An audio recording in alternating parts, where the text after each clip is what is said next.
everybody. Okay, I'm using this fancy clicker. So today, first of all, I'm Miss Green. I think I know most of you, but some kids have moved in, when they were older, so I don't know every single face. I'm a school psychologist, and I have worked here on and off. In 2010 is when I started being part-time here, and I became full-time in 2015. So that would have been when you seniors, I think, were in second grade, so it's been a while. And Julia, Mrs. Harper, has been here 21 years in August, so she's got me beat. And why do I care? So why do I care about you guys and if you know how to use healthy coping tools? Well, I care because I grew up here. I'm a lifelong Martin County resident. That's my dad with some stripers he caught at Hendo. And I'm like you. Most of you, if you grew up here, you know that you learn early on to stay out of that water. The jug rock's amazing. I'm one of you. So the reason I care is because you guys are the future of this county. Because what you guys decide to do with your lives is going to make or break Shoals, Lagodi, Martin County in general. So that's why I care. All right, so today's topic. First of all, your feelings matter. And I love the movie Inside Out. Does anybody else love Inside Out? I love Inside Out. So all of our feelings are normal, and it's okay to feel them. Sometimes they get really uncomfortable, right? Embarrassment up there in the corner. Sometimes you just want to hide. Sometimes you get really mad. It's okay to have all those feelings. It's okay to feel them. You don't have to stuff them down. What happens if you shove all your feelings down and just push them away for another day and never deal with them? Does anybody know what happens? Anybody have an experience with that? Yes, Rachel. Exactly. They get bigger and bigger, and it just becomes a bigger problem and larger problem, right? They don't go away unless you do something to make them be vented or expressed somehow, right? Okay, so today we're going to talk about ways to deal with those strong emotions that we all have. So different words for that: coping strategies, coping tools, things to help us prepare. So it's kind of like being prepared for when it inevitably happens. So we're all going to get mad sometime, right? Who here thinks they have anger issues? I'm going to raise my hand. I have a secret for you. Everyone has anger issues. Everybody in this room has anger issues, okay? So what we do with that anger is what matters, okay? So, and when we're talking about coping strategies, I got my little toolkit here. It's kind of like making a toolbox. Everybody's toolbox is going to be completely different.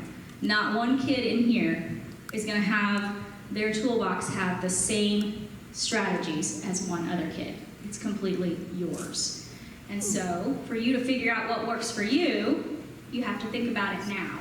Because if you get angry second period today, and you haven't thought, okay, what are my choices of what I can do, what could happen? If let's say you're mad at your teacher, and you really, really, really, really are mad at your teacher, what could happen? Yeah? You could complain a lot. What else could happen? Yeah. It could get out of hand. How can that look? You could yell at them. Isaiah? You could get kicked out for your behavior. You could get kicked out for your behavior. Very good. Okay? So, we are talking, okay, and then some safety rules. So, I've got 3 rules for this. I think I stole this from Mr. Rogers, but I can't remember for sure. But, number 1, a coping tool cannot hurt you. It cannot be something that hurts your body, hurts any of your organs, like yesterday's substances he was talking about. You know, they may not hurt today, but they're doing damage to your liver or whatever it is. So they can't hurt you. You can't hurt anybody else. So no matter how much your brother makes you mad, you cannot punch him in the face, right? That's not a healthy coping tool, okay? So you can't hurt yourself, can't hurt anybody else, and you can't hurt property. So we've had kids, I know Mrs. Hovis has seen it, that punch lockers, and then they break their hand, or they punch a wall, or you break a Chromebook because you're mad. So that's not a healthy coping tool, just because it didn't hurt somebody else or you. Yeah, so as long as you're not breaking one of these 3 rules, it's probably okay. So how many coping tools do you think there are? A lot. Are there like 10, 20? Yeah. Yeah, there are thousands. It's really your mind and how creative you are is the limit with this. Because as long as you're not hurting anybody or breaking anything, it's probably not gonna be a bad thing, okay? So, yes, this looks rough because I created it. It's okay to be mad. It's not okay to be mean. Okay, so say that with me. It's okay to be mad. It's okay to be mad. It's not okay to be mean. Okay? Yeah, we all get mean. We all have anger issues, but you can't be, or all get mad, but you can't be mean. Okay, all right. I want everybody to give me a finger, 1, 2, or 3, of how, not your middle finger. I actually did flip off a 5th grade class accidentally one time, but that happened. It might have been some of you guys. How well do you think you use coping strategies? How good are you at this? So 1 is I'm not very good. I don't do very well. 2 is I can do it sometimes. 3 is I have got this. I do a great job every single time. For me, I'm gonna go with the 2. Because even though I know all this stuff, and I'm a psychologist, and I have all this training, that doesn't mean I'm perfect at it. Okay? Okay. So hands down. So, that's why even adults have to work on this. So you guys may have grown-ups in your life that you're thinking about that might need this presentation. Raise your hand if you think you might. Is there a grown-up in your life that could use this presentation? Yeah. My dad that I showed you at the front could have used this presentation. He was a yeller. All right, but yes, it's something that we work on our whole lives, and we get better at it, hopefully. Okay? So why do you think this is important? Why do you think we need to think about finding our tools that work for us right now at your age? Why do you think it's important now? Yeah, Paul? Guys, I can't hear him. What was it? Yeah, so you won't have, you're preventing bigger problems when you're older. What else? Yeah. So we're not beating people up in the real world. So you're not beating people up in the real world.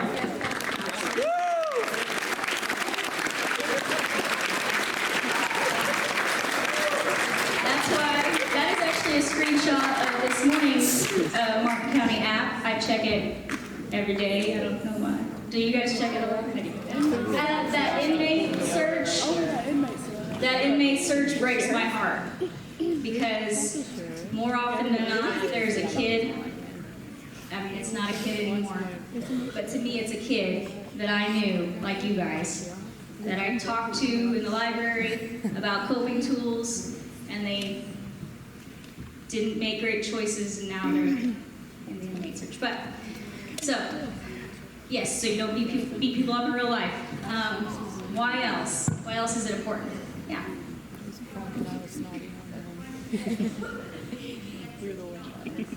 Yeah, so you guys have big dreams, right? So when you get the chance to do big things in your life, you don't mess it up. Yeah.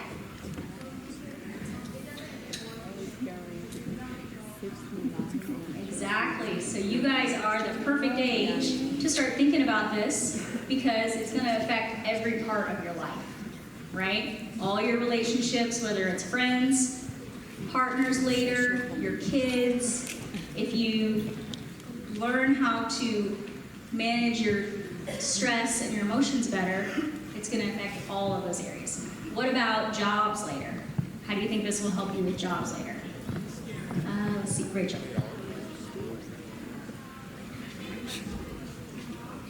Guys, I couldn't hear. Yeah, so we can't control our bosses. I love my bosses, but sometimes bosses might ask us to do things that are really hard or that we don't want to do. And so instead of blowing up and screaming at them or walking out and quitting your job and having to find a new one, this could help, right? What else? Help you not get fired. What about your coworkers? Yeah. So we don't start fights. Exactly. So you're not starting fights with your coworkers too. Good. Okay. We talked about all that. So, all right. So our coping tools are things we can do to help us calm down when we feel upset. And like I said, it can be anything as long as it doesn't hurt you, hurt anybody else, or break anybody's stuff. So we have lots of different categories we're going to break it up into today. All right. First of all, I am a psychologist, so I have to teach you how to hack your brain. So, yes. All right, guys, listen. So your brain has 4 main chemicals called dopamine, oxytocin, serotonin, and endorphins. And those are the chemicals that regulate mood. They make you feel better. So all the things we're going to talk about today are ways that you can help regulate those chemicals and make them come to a place that makes you feel better. Okay? I really love oxytocin's my favorite because that's where dogs are. Love dogs. All right, so yes, oxytocin is the love hormone. And so that one is released when you get a really good hug from someone you love, or if you pet one of your animals. You know that feeling where you pet an animal and you just like feel better? That's oxytocin being released in your brain, in your body. Olaf knows all about it. And then movement. So raise your hand if you love to move, exercise, get your body doing something. Awesome. So that releases cortisol. So I told you about the four good chemicals. Cortisol is a stress hormone. So when you're stressed, your body is pumping cortisol like crazy to keep you moving and keep you amped up. So exercise helps your body lower the levels of cortisol, and it actually gets the stress out of your body. Side note, crying also does that. Cortisol is released through tears if you're sad. So crying is not bad. It's actually literally taking stress out of your body. So when your parents say, I'll give you something to cry about, it really is helpful to cry sometimes. Okay, so yeah, all kinds of exercise, the sports you guys do, weightlifting. The guy, was it Mr. Humphreys yesterday? He said one of his tools was weightlifting and working out, right? So that all releases cortisol, makes you feel better. And then another one is expressing yourself. So finding someone you trust and talking to them. I had to throw Mr. Rogers slide in here. He's my TV grandpa. So he said, anything that's human is mentionable, and anything mentionable can be manageable. When we talk about our feelings, they become less overwhelming, less upsetting, and less scary. The people we trust with that important talk can help us know we are not alone. So just talking to somebody, getting those thoughts out of our head, like the guy said yesterday. He said his thoughts were just up here, and the more they were circling in his brain, the worse it got. So sometimes just talking to someone that you trust can help.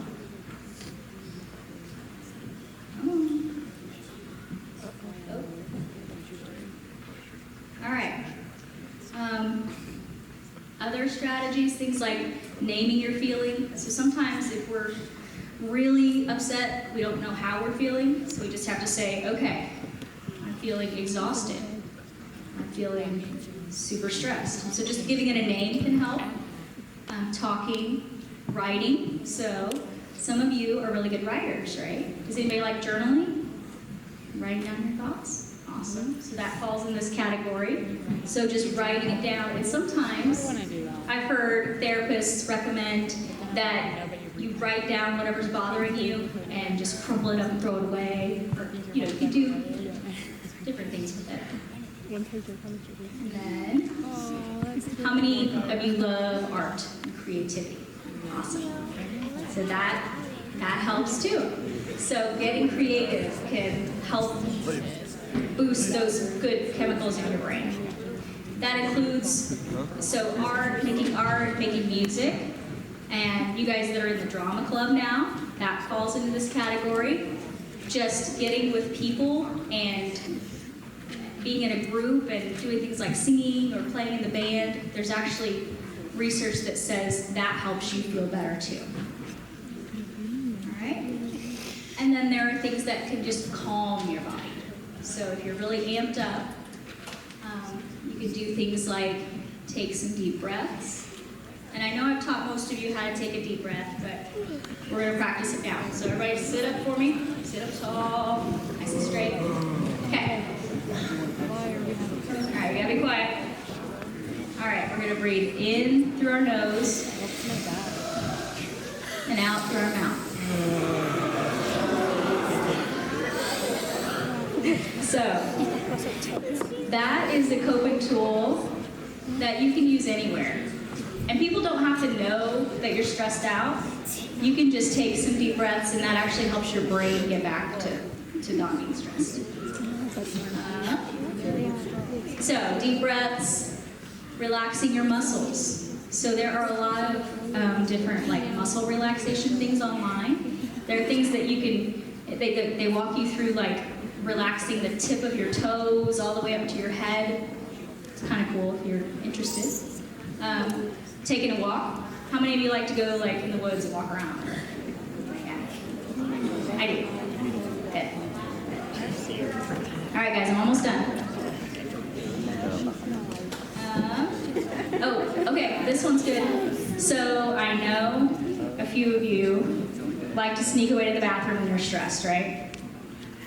Yeah, we're all going in there to splash water on our face. Hide away in the bathroom. You could splash water on your face, and it can help. All right, how many people like Neatos? Me. Yeah, we love Neatos. So using a fidget, that can help. Stretching. Okay. I don't know that she's sorry anymore. Okay, and then a couple more here. Limit stressful media. So I don't know about you, but every time I get on my phone, there's something that makes it feel like the world is collapsing. And we can't control it. The news is all like, oh, what now? So limiting your time, doom scrolling, which I do as I say, not as I do, but so limiting stressful media is important for your mental health. Gratitude. So there's research that shows that if you think of 3 things you're thankful for every day, if you make that a habit, then it actually improves your mood and makes you happier. So being thankful. Okay. Oh, and I threw this one in here because of the speaker yesterday. He said that weightlifting and working out and prayer were his 2 main coping tools that he used, right? So for a lot of us, praying can be a way to calm our thoughts, get us grounded, get us back to where we feel more in control. And like we have somebody that has our back, right? Come on. Oh, and then the last one, that last type of coping tool is distraction. So this one is one of my favorites. I love music. How many of you guys love music? Right. And does for music to be stress relieving, does it have to be like boring Beethoven? No. There's actually research that shows that the loud, screamy, I don't know, dad rock, divorced dad rock stuff is actually really good for your stress relief. That's actually, someone studied that, someone paid for that study, and it's true. So music can be incredibly stress relieving. Also, yeah, so there's all kinds of benefits to listening to music and creating music yourself. So, Mr. Carr, kudos. And then, video games. How many of you are gamers? Okay. So, video games actually can make you smarter in that they improve your processing speed. They make you faster. Okay, we're listening? So they make us faster, and they make our visual spatial skills better, because we're scanning everything, and we don't want to let our teammates down, right? So we are moving fast. So they improve those two areas. The caveat is they're not good for mental health if they're really violent, or if you get really angry and start raging. I know one of my sons, Fortnite makes him rage, so he doesn't, we limit that. So raging at the video machine, or the video game is not helpful, but if it's something that gets you to focus and blow off steam and have fun, it can be okay. Some people like games and puzzles and Legos and building, so that can be good. Okay, I think that's about all I have besides ask for a break. So I also... Oh, you're right. Oh yeah, getting enough sleep.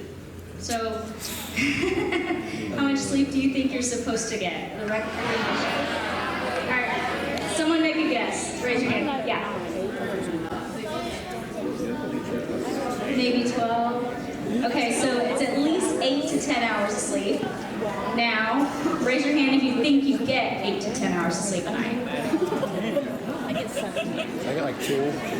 But, Where were you? okay, so getting a lot of sleep can help everything with your mental health. I'm also legally blind. Is that my life? Okay? And limiting screen time. So in my developmental psych class the other day, we looked up how much we were on our phones. It's a lot. So, okay. I'm going to transition it now to, yes, like Mrs. Tovas said, it's okay to not be okay. And, okay guys, listen real quick. Sometimes using coping tools is not enough. So you have done all the things. You have gone through and made your toolbox, and you have used everything you can think of, but you're still not okay. If that's the case, we all need help sometimes, right? So sometimes we may need to reach out and talk to somebody. Therapy is very helpful. Medication can be really helpful. You know, legal medication that's prescribed for your condition. A lot of times, combination of both helps people. We've got the 988. It's the Suicide and Crisis Lifeline number that you can text or call at any hour of the day or night. There's always a person on the other end, so that's important for us to be aware of. And if you notice a friend or a family member or yourself having thoughts of wanting to die or not wanting to be here, number one, take it seriously, because it's not something we joke about, because it's very, very much serious. Number two, listen and sympathize. So, let them talk to you, but don't leave it there, because you guys are kids, and that's too heavy for a child to have just to handle. So then help them find a grown-up they trust that they can talk to, or you tell them. If they are in agreement, you might be saving their life if you talk to an adult about it, okay? All right, now I'm gonna give it over to Trendon and Nikki. Yes. Thank you for listening.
Journey.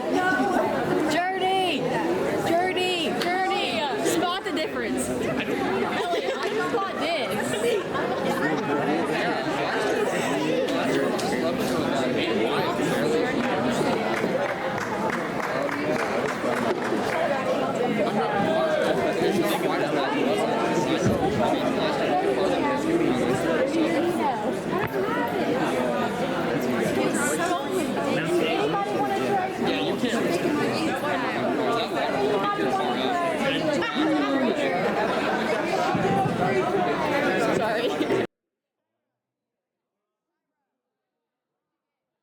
Hello. Most of you know who I am. You see me on the announcements or you see me on the hallways. I kind of got asked to do this at the same time I didn't. I'm gonna be honest with you, I'm terrified to do this in general. Most of you know who I am. Most of you know my story, but some of you don't. Late 2022 and late 23, early 23, I ended up going to Bloomington Meadows. I think, 8th grade. It was the first week of December. Only thing I could get out of my head at that time was I gonna miss Christmas? Because at the time they never gave me a certain amount of days that I would be in there or anything. They said it could range from a few days to at most 4 to 5 weeks.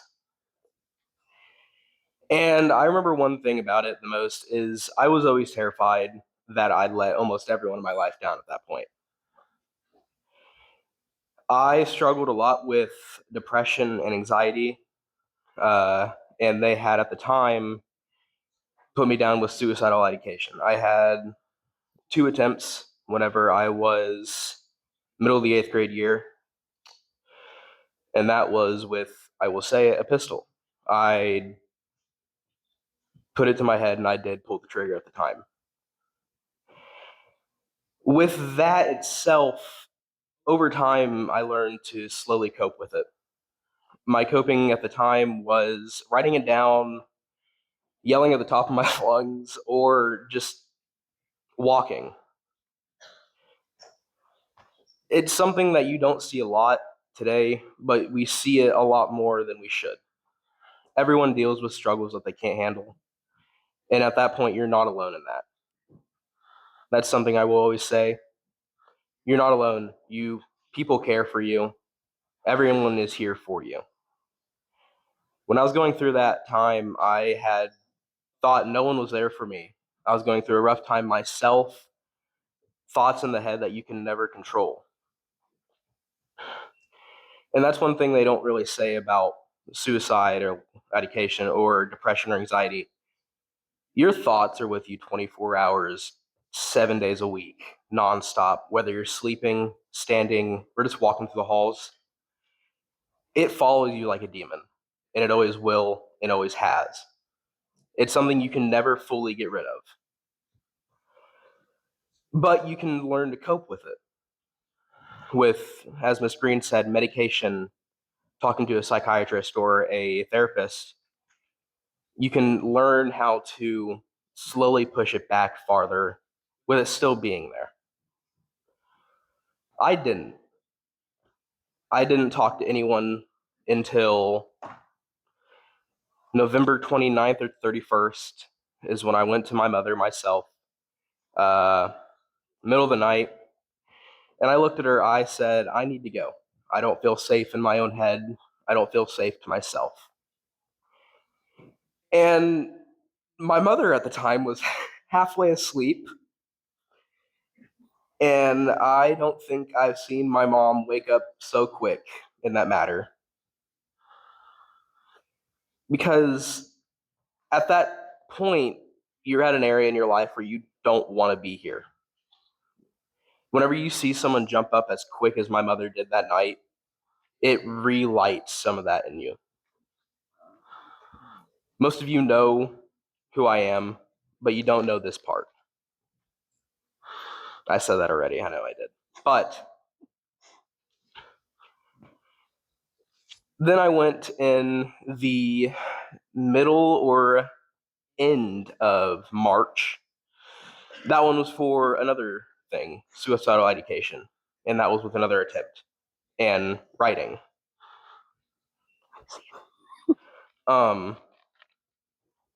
And that was with the same thing. At that time, mental hospitals suck.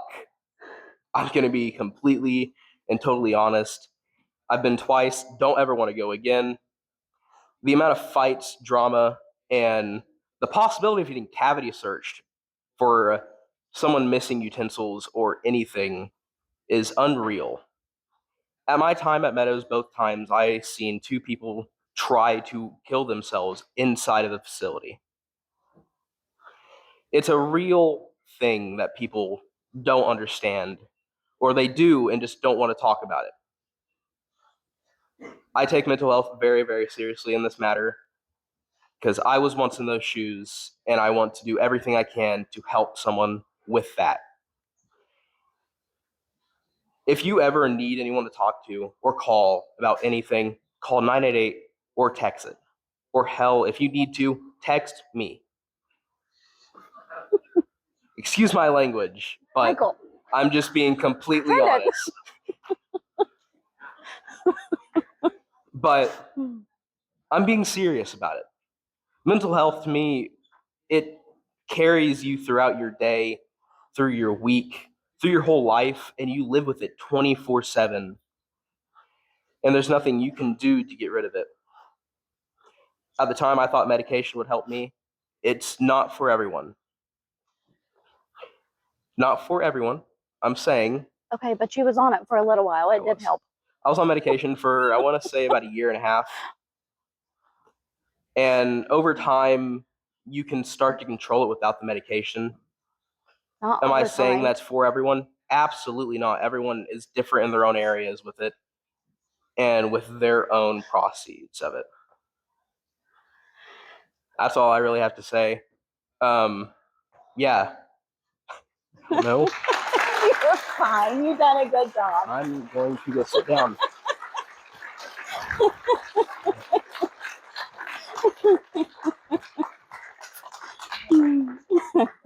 Huh? Okay, hi guys. Most of you know me. I'm Trendon's mom. I'm Maya's mom. I see a lot of familiar faces here. Anyways, I'm going to start off by saying each and every one of you matter. Every one of you matter. Someone here wants you here. Your parents, someone here wants you here. Reach out. Hey, it's not bad. Okay? I'm terrible. With that being said, And I had to write this out Very because, natural like, for you, I'm sadly. just gonna, yeah. That night, Trendon did come to me and tell me that he needed to go. Okay. I've always taken mental health very I've never- seriously, oh my just for God. the simple fact I struggle with it myself. Okay. That night, whenever he come to me and he had told me that he needed to go, I sent his doctor a message and I said, where do I need to go? And he had told me to Bloomington. A little backstory on this: words hurt. I will say this, and we was taking all the appropriate actions that we had thought. We had things in place. Kelly helped us out a lot. Thank you. You know, everyone here really, really helped us out. And I thought, you know, we was just doing a really good job here. And I didn't see it. And whenever he came to me that night, I took action. I mean, I stood up and I was just like, let's do this. So we got there, and I didn't know what was in store. I was just like, hey, okay. We got there and they got us in, and we was sitting in the room, and Trendon's eyes was just, I don't know, he just had this look in his eyes. It wasn't, he just wasn't, he was there, but he wasn't there. He just had this blank stare. And he just, I don't know, it was just weird. And my son was just not there. And I looked at him, and he just kind of looked at me and was like, I'm sorry. And I was like, you have nothing to be sorry about. You know, I'm always gonna be right here for you. Yeah. They come in there, and the nurse talked, and we all talked, and, you know, everything else. And then the doctor come in, and we was talking, and she said, well, what led up to this? And I told my story, and he told his, and then he had come out and he said, I was sitting in the truck, and his dad always kept a gun in the truck, just, you know, because we're gun people. And he said, I took the gun out of the seat, and I put it to my head, and I pulled the trigger. And thankfully, by the grace of God, that trigger didn't go off, or the gun didn't go off. As a mom, hearing those words come out of my son's mouth, you never, ever, ever want to hear anything like that.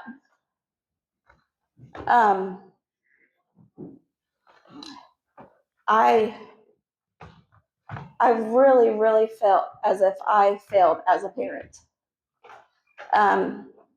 You don't ever want to hear anything like that. And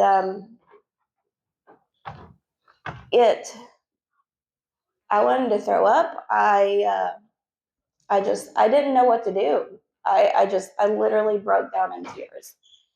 And I just wanted to hug him and just take all of the pain away. It broke me. It literally broke me.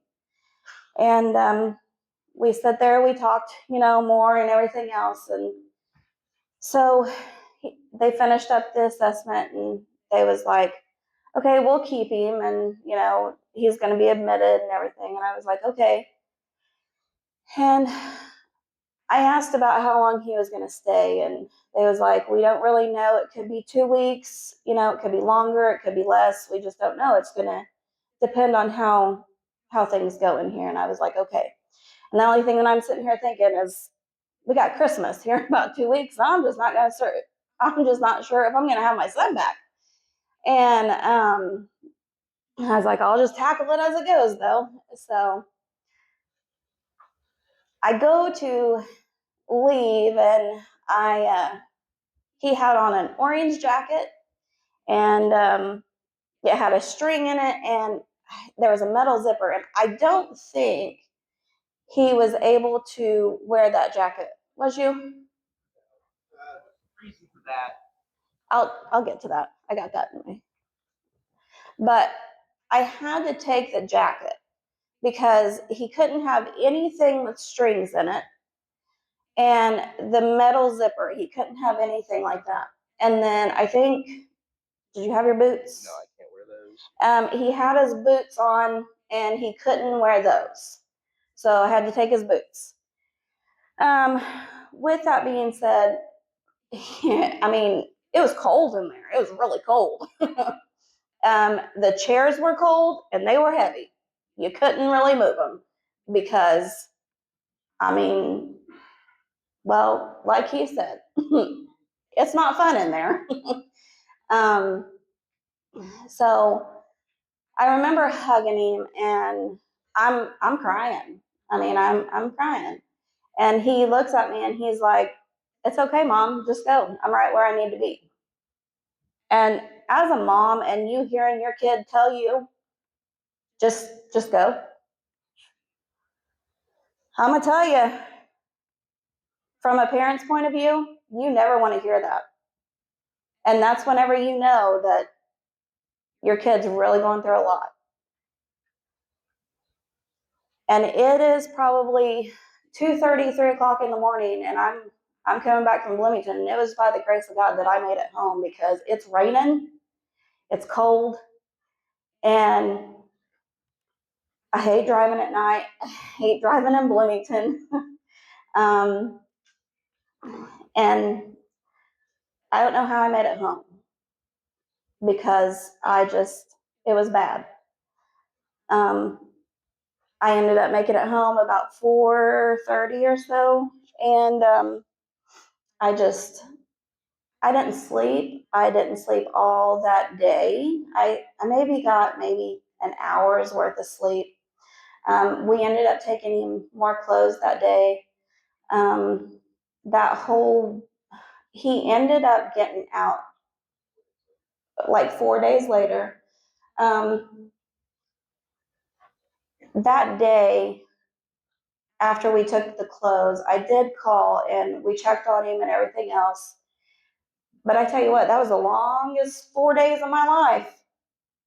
And it was bad, guys. I mean, and I am going to tell you, words hurt.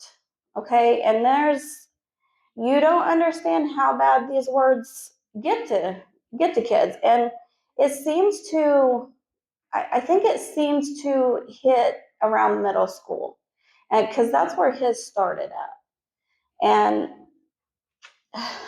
reach out. There is, I mean, 988 is the number, because there's people who want you here. I mean, everyone wants you here. There is someone who wants you here. I mean, Miss Hovis goes above and beyond for this school. I mean, all the teachers goes above and beyond for the school. Callie, Brittany, Kelly, I mean, every single teacher goes above and beyond for the school. There's not just one teacher that does this. There's all of them. And I know that all these teachers are going to want to hear something, and will do anything for the school and for you students that would keep you here and would listen. So with that being said, think before you speak. And I want you guys to know that each and every one of you are loved, okay? Each and every one of you are loved. And that's all I got. I know I rambled, and I just didn't know what else to say. So I wanted him to get up here and talk about things, because I think it was pretty powerful of him. And I think it needed to be said because it, coming from a student, especially from here, it was, I think each and every one of you probably needed to hear it from just a student for it to kind of stick a little bit. So thank you guys for listening. I really appreciate it.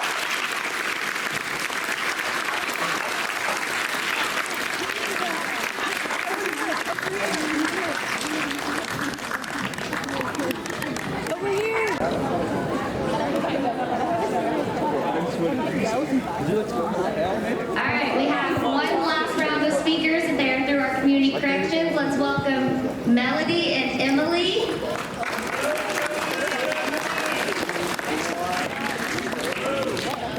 Is that who? Are you guys ready to get out of here? I figured. How many of you think that this does not apply to you? What kind of question? How many of you are rolling your eyes going, this is not me? Right? 42% of teens, 67% of adults experience persistent feelings of sadness, hopelessness, loneliness, and mental health disorders. My name is Emily. I am from Martin County Community Corrections.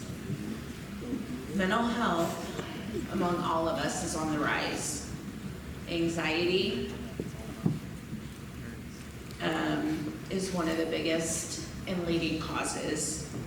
Self-esteem, self-confidence pulls all of that together. Excessive worrying, panic, social media pressures, school pressures, peers, friendships, family situations, bullying, all contribute to all of our thoughts and what we think about ourselves. It's hard. I went through mental health around your age. I had a daughter that ended up at Bloomington Meadows because of mental health disorders. It's hard when you're trying to figure out who you are as a person and trying how to navigate life in general. You heard different stories today. You learned different coping skills earlier. Everybody's different. Everybody has different ways of dealing with things. Video games, music, talking, journaling, art, running, whatever the case may be. Now's the time to figure out how to cope. It's only gonna help you moving forward. It's hard. It sucks. Being a teenager sucks. Being an adult is even harder. So the more that you can learn now on how to deal with getting yourself regrounded and dealing with emotions now is only going to help you in the future. We're here to help you, regardless of what position we are in the community. Teachers, community corrections, family, whatever the case may be. Use us. Dial 988. Use your teachers, use your counselors. If you don't feel comfortable with any of that because you want to deal with somebody who doesn't know you and you don't feel like you're being judged, we can help you. We can help you find those places to go and talk. Use your coping skills. Take those breaths. Listen to that music. Find someone that you can trust to talk to and process your feelings. Write it down. Breathe. Mental health is a journey. Taking small steps makes a big, big difference long term. As somebody who has dealt with and continues to deal with mental health and has children that deal with mental health, this is huge. It's okay to feel the way that you are, and it's okay to not have it figured out. Asking for help is the biggest step and the strength that you possibly need. It is not considered a weakness. Your mental health and you matter. Do something about it now before it's too late. I just want to add that, just like you take care of your physical health, you also want to take care of your mental health, because mental health does matter. Everybody experiences stress, anger, anxiety, and I also want you to understand that nobody has everything together. Not one single person in this room has it all together. Even us adults. Your past doesn't define your future, and the choices you make and support, and the support you're going to get can help you build something better. So just make sure you're reaching out to somebody. If you need somebody to talk to, ask for the resources, and just take care of your mental health.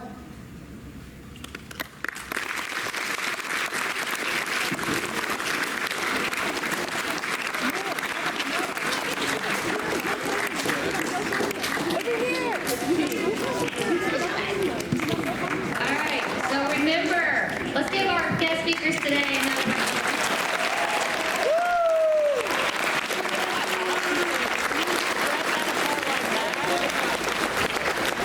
And remember, guys, it's okay not to be okay, okay?